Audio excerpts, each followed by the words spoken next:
Halo, Assalamualaikum warahmatullahi wabarakatuh.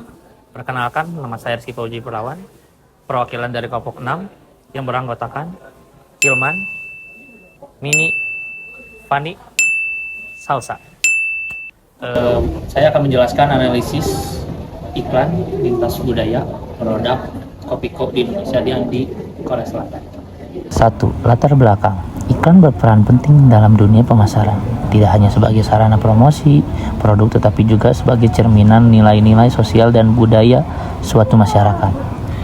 Melalui iklan, konsumen tidak sekadar menerima pesan komersial, melainkan juga memahami makna budaya dan emosional yang tersirat di dalamnya. Dalam konteks ini, produk permen Kopiko dari PT Mayora Indah Tbk menjadi contoh menarik karena strategi iklannya berhasil menampilkan nuansa emosional seperti kebahagiaan, persahabatan, semangat, dan kenangan masa kecil yang membangun kedekatan dengan konsumen.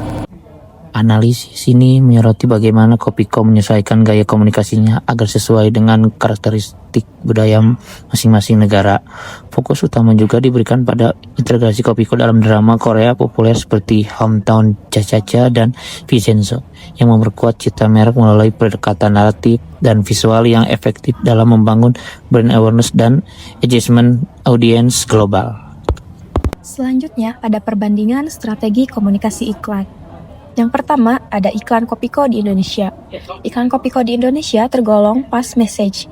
Menurut teori Edward Tahal, karena durasinya singkat selama 15 detik dan pesannya disampaikan secara langsung melalui visual produk, dialog singkat, dan text on screen. Pesan utamanya, Kopiko adalah kopi praktis yang bisa dinikmati tanpa proses lama, mencerminkan gaya komunikasi yang cepat, efisien, dan sesuai dengan budaya masyarakat modern yang serba praktis. Selanjutnya yang kedua, ada iklan Kopiko di Korea Selatan. Iklan Kopiko dalam drama Korea tergolong slow message karena pesannya disampaikan tidak langsung melalui konteks cerita. Dalam Hometown Cha-Cha dan Vincenzo, Kopiko muncul lewat adegan santai tanpa narasi promosi, hanya melalui visual dan suasana, sehingga makna kenikmatan sederhana tersampaikan secara implisit. Selanjutnya ada analisis fast message atau slow message dalam iklan. Yang pertama itu iklan Kopiko di Indonesia. Iklan ini itu termasuk ke dalam fast message karena durasinya yang singkat. Videonya menggunakan visual produk, dialog singkat, dan text on screen. Pesannya disampaikan secara langsung bahwa Kopiko adalah kopi saku yang praktis dan mudah dinikmati sesuai budaya masyarakat yang cepat dan efisien. Yang kedua itu ada iklan Kopiko di Korea Selatan. Iklan ini itu termasuk ke dalam slow message karena pesannya yang disampaikan secara implisit melalui konteks drama.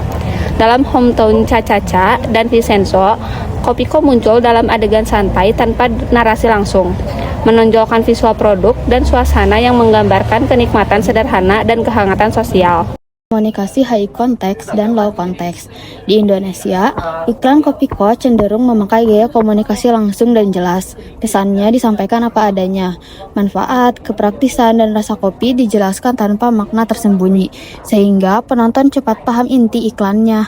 Gaya ini sejalan dengan kebiasaan periklanan di Indonesia yang mengutamakan kejelasan, efektivitas, dan penyampaian pesan yang cepat, sesuai dengan gaya hidup masyarakat yang serba praktis.